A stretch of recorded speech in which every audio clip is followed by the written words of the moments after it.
Here's some light housekeeping.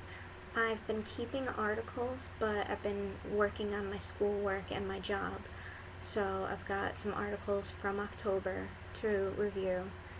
Um, this one is about charter schools and their design and topic.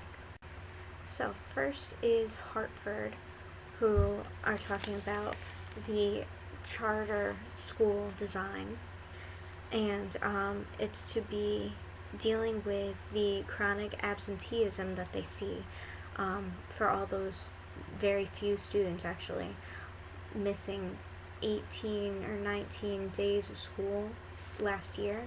That's quite alarming.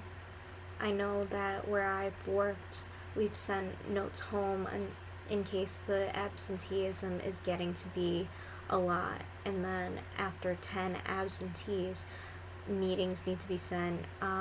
Even DCF is called. So Hartford city officials are talking about the Achievement First charter school, which has been good for getting enrollment in various schools. They'd be opening a 5th grade at the north end of the building for next year and doing a lot with various grades that they didn't offer. The difficulties of the district need to be handled so that there isn't this issue with absenteeism. The superintendent, I believe, said they want to keep their community school model and its extensive partnership with the Village of Families and Children, the University of Connecticut, and the Salvation Army, and other groups that offer wraparound services to the students and families of Clark Elementary.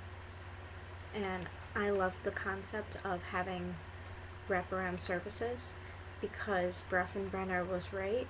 It does take a village to raise a child. I know he didn't say it that way, but because it does take so many to raise a child, you need to make sure that your parents are ready to take on all the necessary roles of being good and great parents.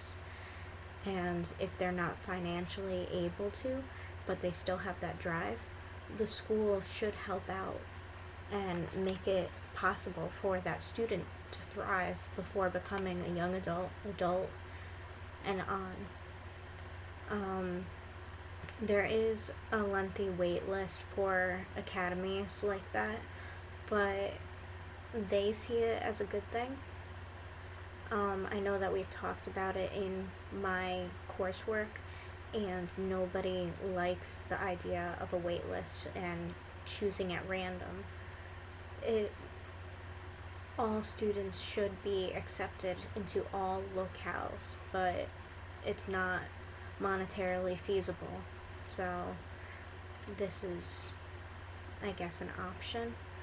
But becoming a charter school should have some kind of legal recourse so that they have to follow very close standards to general education in public schools if they're receiving finances from the public. They should.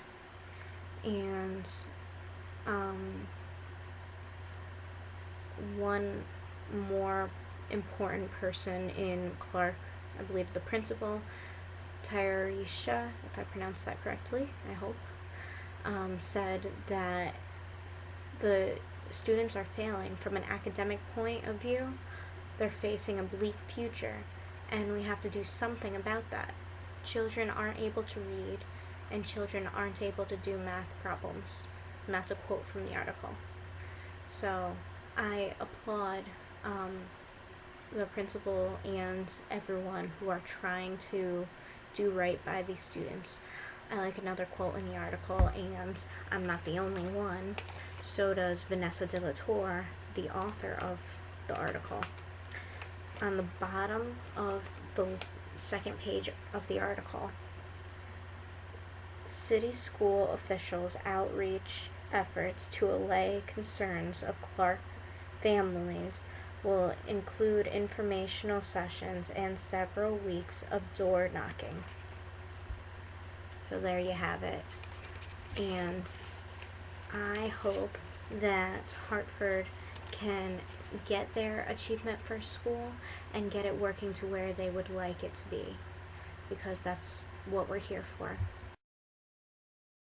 So, West Hartford also had this idea, and for 2 days in a row, there were articles written by Julie Stages about the Charter Oak concept of what is called Charter Oak International Academy. The first one, on the 30th, just outlined the idea that they want to build Smith STEM School, and STEM standing for Science, Technology, Engineering, and Mathematics. The new school would have 5 pre-kindergartens, 4 classrooms for each grade of kindergarten through 5th, with an anticipated 560 students attending by the 2020 to 2021 school year. They want to open this school for the year 2016 to 2017. And to continue looking at this, it's on the website www.whps.org,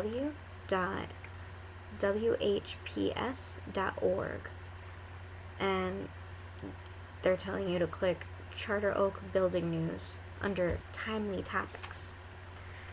And I like that the first article said that, because it was already planning on day 2 having this. I had to cut it in 2 sections. It wouldn't fit in my scanner. The architects share the school concept, future building. The Perkins Eastman firm had 3 different concepts that they were looking at. Number 1 was nicknamed the Pathway Scheme by architects, and it's got an L-shaped linear building situated along Flatbush Avenue. The design includes groups of classrooms along a corridor with the administrative office and a learning commons near the main entrance. The gymnasium, cafeteria, and auditorium were grouped together along one hallway. So with the pathway design, it appears that they are segmented areas, kind of like just 2 hallways, one direction for some of the grades, the other direction for other grades, and then like a T split down the middle for your general subjects, or specials, art, gymnasium, cafeteria, that sort of thing. I think that it's an alright idea, but where are the peer role models? And this is basically the model of school that I had growing up, so I'm not a fan. The second design features a cluster for different groups within the school, which architects Mark McCarthy call neighborhoods or communities, and this scheme was nicknamed the Village Scheme. I kind of like the village concept because while it does have some segmenting, it also has some team building. To me, visually, it looks more like, well, it does look like a village, and I should hope that they use each other. As a substitute teacher way back when, I thought it was pretty awesome when schools were in this arrangement, so it made it easier for teachers to go around and ask for help from your neighboring teacher. Can you take the student for 5 minutes, then have them come back? Or how is your reading group situation? Do you want to give me your low readers? I'll give you my high readers, and really make it easier that way. So I should hope that this would be a great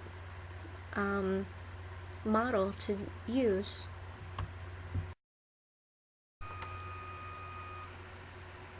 The third design also had a nickname, Campfire Scheme.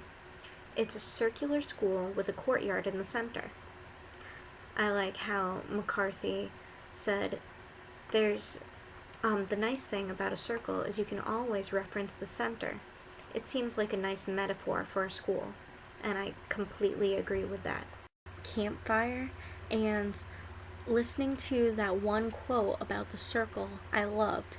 I'm big into symbolism, and showing that visually is great, but looking at the layout, other than the fact that it's a circle, it seems like it would be kind of scary during transition periods, especially if one of the grades is going to a group of specials and another grade is going to another group of specials.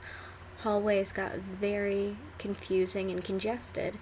And what if some teachers are bringing their students to the bathrooms to make sure they all go at a good time before a special so that time's not wasted? It is a scary idea. So concept great, actual practice not so great.